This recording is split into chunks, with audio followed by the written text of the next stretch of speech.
Dưới đây là bản chi tiết diễn biến rất rõ ràng, nối liền, kể lại chuyện pha thế thân đã làm cản trở cảnh sát Mỹ trong việc bắt nghi phạm ám sát Charlie Kirk, tức là việc một người khác tự nhận là hung thủ để làm phân tâm, giúp nghi phạm thực sự thoát thân trong thời gian đầu, kèm theo các chi tiết từ các nguồn tin hiện có.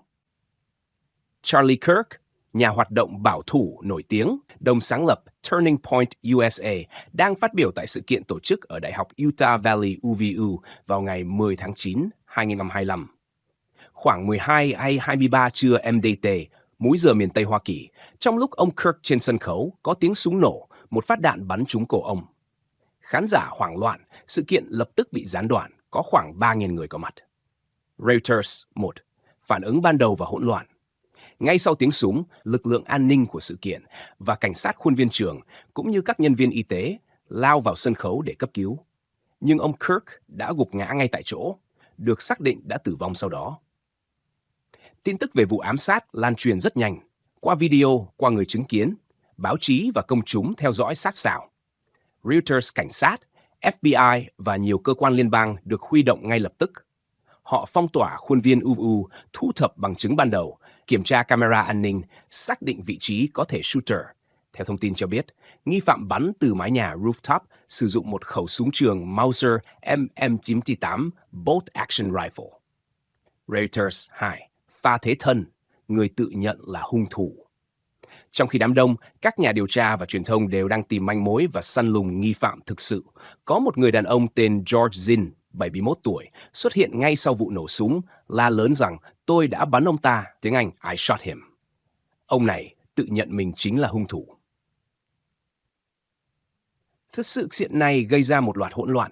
Lực lượng chức năng phải dừng lại để xác minh lời thú tội này, điều tra xem liệu lời tự nhận này có thật hay chỉ là trò tung hỏa mù, tức thế thân nhằm đánh lạc hướng dư luận và điều tra viên để người thực sự có thể trốn thoát.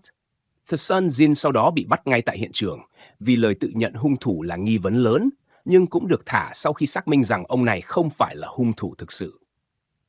Trong quá trình điều tra, Zinn thừa nhận mình nói vậy để draw attention away from the real shooter, nghĩa là nhằm thu hút sự chú ý ra khỏi người bắn thực sự.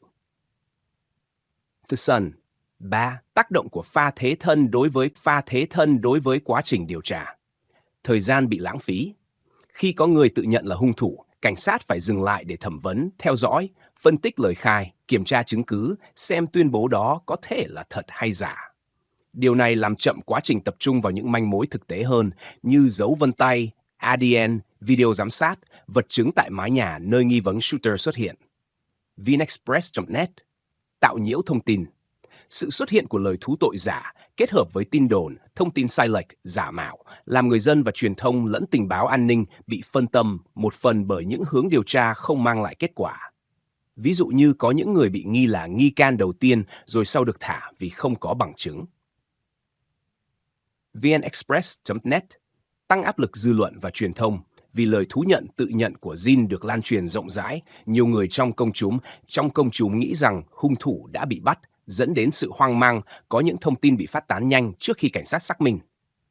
Việc này cũng có thể ảnh hưởng tới hoạt động phối hợp điều tra vì việc công bố manh mối sai hay thông tin sai lệch có thể khiến hung thủ thật có thêm thời gian trốn. VnExpress thực sự.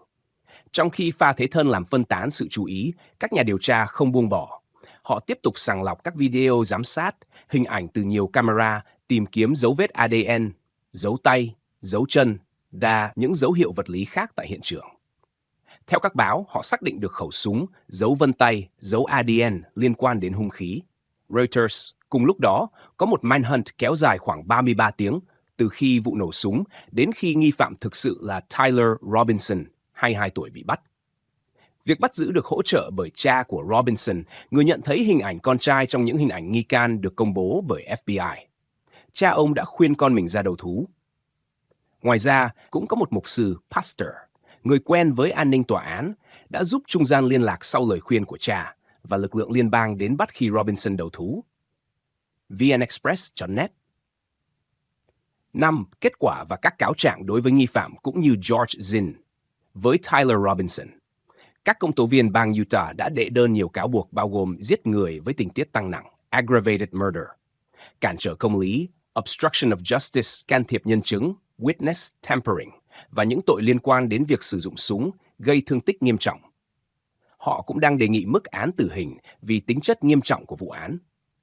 Reuters, với George Zinn, ông bị bắt, bị cáo buộc về tội cản trở công lý, obstruction of justice, do hành vi tự nhận là hung thủ gây nhiễu loạn công tác điều tra, đánh lạc hướng. Sau đó được thả khi xác minh rằng lời thú tội không thật.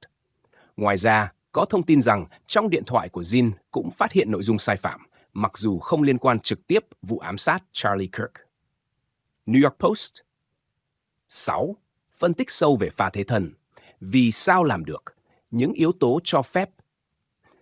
Để hiểu tại sao pha thế thân này có thể xảy ra và có phần làm trì hoãn, ta cần xem xét một số yếu tố. Tính hỗn loạn sau một vụ ám sát công khai. Người dân hoảng loạn, ảnh video được chia sẻ nhanh, nhiều người chứng kiến cả truyền thông lao vào. Trong môi trường như vậy, thông tin chưa được xác minh dễ lan truyền, lời nói chưa kiểm chứng dễ được tin. Zinn tận dụng được yếu tố này khi la lên nhận là hung thủ ngay tại hiện trường. Tốc độ công bố thông tin của cơ quan bảo vệ pháp luật versus tốc độ tin đồn lan truyền. Ví dụ, FBI ban đầu công bố subject hoặc nghi can bị bắt, hoặc lời nói rằng đã có người bị giữ, khiến nhiều người nghĩ là hung thủ thực đã bị bắt. Sau đó lại phải đính chính. Việc công bố manh mối hình ảnh nghi can, các bản tin truyền thông nhanh chóng đưa ra giả định mà chưa được kiểm chứng, làm cho lời nhận tội giả có chỗ đứng trong nhận thức công chúng và tạm thời ảnh hưởng tới hướng điều tra dư luận. VNExpress.net chưa rõ thông tin hoàn chỉnh ban đầu về nghi phạm thực. Ví dụ, camera ban đầu, dấu vân tay, ADN, manh mối, dấu giày, dấu vết của súng, tất cả đều cần thời gian để thu thập, xác minh, so sánh với các nhân chứng, bạn bè, gia đình nghi vấn. Trong khi đó, lời thú tội của Zinn dù sai vẫn làm cho cảnh sát phải xử lý, phải loại trừ, mất nguồn lực. Wikipedia 7. Bài học rút ra hệ quả về thủ tục điều tra. Khi có một lời nhận tội hay tự nhận là hung thủ nào đó xuất hiện, cơ quan điều tra cần nhanh chóng kiểm tra tính xác thực, chứ không để lời đó chi phối toàn bộ hướng điều tra. Cần có sự phối hợp giữa cảnh sát địa phương, các cơ quan liên bang phân tích dấu vết, hình ảnh, ADN, để sàng lọc manh mối thật và loại bỏ giả. Về truyền thông và thông tin, việc truyền thông nhanh chóng đăng tin, công chúng bàn luận, lan truyền những giả thiết chưa được kiểm chứng có thể gây nhiều tác hại, có thể làm sai lệch nhận thức, gây hoảng loạn, dẫn đến tin đồn giả hoặc đánh lạc hướng người dân, khiến các nguồn tin đáng tin cậy bị nhòa. Về bảo mật hiện trường và thu thập chứng cứ nhanh, camera, giám sát điểm cao, dấu máu, dấu tay, dấu chân, đồ vật bỏ lại, việc tìm hung khí, lấy các mẫu ADN kiểm tra phóng xạ video. Tất cả những thứ này càng được thu thập nhanh, chính xác thì càng ít bị lợi dụng cho các trò như thế thân đánh lừa. Về kiểm soát dư luận và trách nhiệm công bố thông tin, cơ quan chức năng cần thận trọng khi nói rằng đã bắt nghi phạm hay người bị bắt là hung thủ nếu chưa có xác nhận, vì lời nói như vậy có thể làm người dân hiểu sai người tự nhận tội giả có chỗ đứng, hoặc nghi phạm thực sẽ có thêm lợi thế mong manh để trốn. Nếu gộp lại, pha thế thân của George Zinn, việc tự nhận là hung thủ để đánh lạc hướng, đã thực sự là một điểm nghẽn, làm cho cảnh sát và FBI phải chia sức lực, kéo dài thời gian xác minh, khiến mũi điều tra thực tế bị trì hoãn trong những tiếng đầu tiên rất quan trọng khi manh hân đang nóng. Nhưng cuối cùng, nhờ các bằng chứng vật lý, công bố hình ảnh nghi can, sự hợp tác của cha mẹ nghi phạm, và lời khai bạn cùng phòng cùng tin nhắn kỹ thuật số, nghi phạm thực Tyler Robinson đã bị xác định và bắt chỉ trong khoảng 33 tiếng kể từ khi vụ án xảy ra. VNExpress.net. Nếu bạn muốn, mình có thể viết một phiên bản kịch bản truy bắt nghi phạm này theo kiểu phim trinh thám, hoặc theo góc nhìn điều tra viên, chi tiết cảnh quay, lời thoại